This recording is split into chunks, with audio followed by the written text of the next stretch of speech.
By the way, Mangudo Asamena Tasamma jedhamu Mangudo Gondar jiraatanii Manguddoo waggaa 90ti. Hijji isaanii lachuu hin argu. Jaarsa televizyinii kanarratti waggaa 6, 7, 8, 9, 10 OBS waggaa eegnee akka jifuu akka irreechaa akka duudhaawwan amantii kanneen biraa waggaa geenye dokumentari kana kutaa lamaan hojjetame gadhiif. Sababiin isaa waan tuqu waan qabuuf. Warra sirni isaan jijjiire lafa isaanii jijjiiruu dadhabe. Warra isaan sirna meendhachaatiin horii qalanii meendhacha lafa kaanii lafa isaaniitiif maqbaasii yookiin maqamoggaasaa itti godhan garuu nu miidiyaarraan dhageenye garuu isaan bira darban nama hundumaa kana hunda maanguddoo qoratanii xumuran miidiyaa wayii waa'ee Oromoo kan dubbatu jira jedhanii miidiyaa OBS jedhamu wayii yoo argitan ijoollee sana na qunnamsiisaa irratti dubbadheen du'aa waan hin baadheen duuneen qabaa jedhan. Barreessitoonni Afrikaan baay'een isaanii Afrikaa keessaa maanguddoon tokko du'uun laayibirariin yookaan manni kitaabaa tokko akka gubateetti ilaalla kan jedhaniif ragaadha namni kun. Achi dhaquu hin dandeessu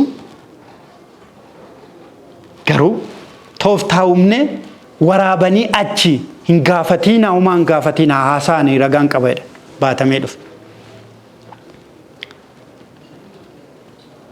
Yoo inni dhufu amma sobeetti cufame. Sana hunda dhaggeeffadheen nammaraa ofaman hunda dadhabe. Hojjadheen sa'aatii 2 guutuu lafa kaan. Gidduu kanaan OBS deebi'e. Fuudheen gadhiise.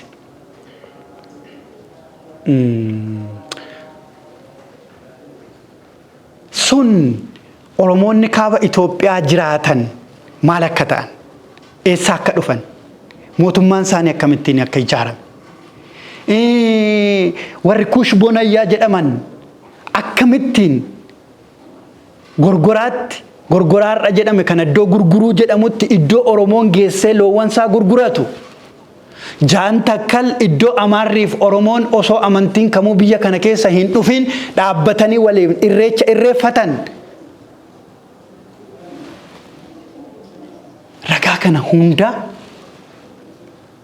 qabatanii hiddilatiinsa isaanii Oromoonni amuuruu akkamittiin akka chiillatan gaddiriiran Oromoonni gindabarat akkamittiin akka chi gaddiriiran Oromoonni hituu humbanna akkamittiin akka diriiran caffeewwan muudaa Oromoo mormor Finfinneen walaabu akkamittiin akka diriiran kan hunda qorannee ammoo namoota dhuunfaa yeroo baay'ee amma namoonni maallaan jedhanii kan darbe faarsuun maal godhaa warri jedhantu jiru.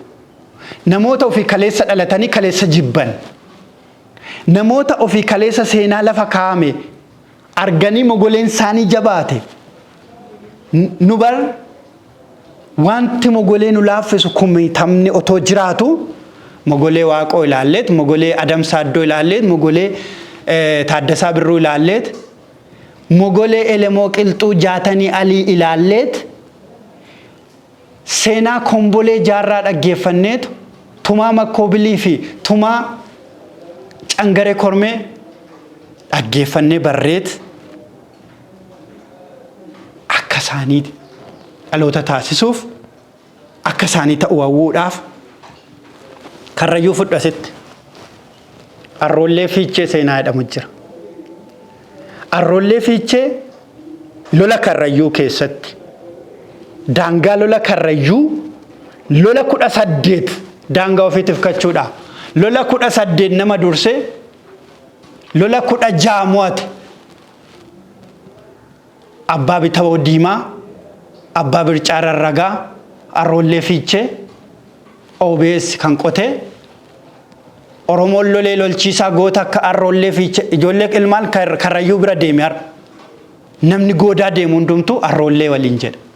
akkasaa ta'uuf abbaa bobeessa diimaa Oromoo yoo goota qaba namni dhaloonni sabni goota hin qabne hin gootamu.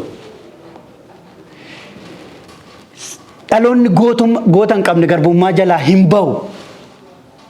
Nu waa'ee jaatanii waan kaafnuuf jaataniin biraa Boorana keessaa akka bahuuf. Waa'ee Maammoo Mazammir, waa'ee Abishee Garbaa gaafa nyaan dhaloonni Oromummaan kennu jedhee of nyaatee akka du'uuf, of nyaachaa akka du'uuf. Abishee Garbaa dhagaa miti bar nama.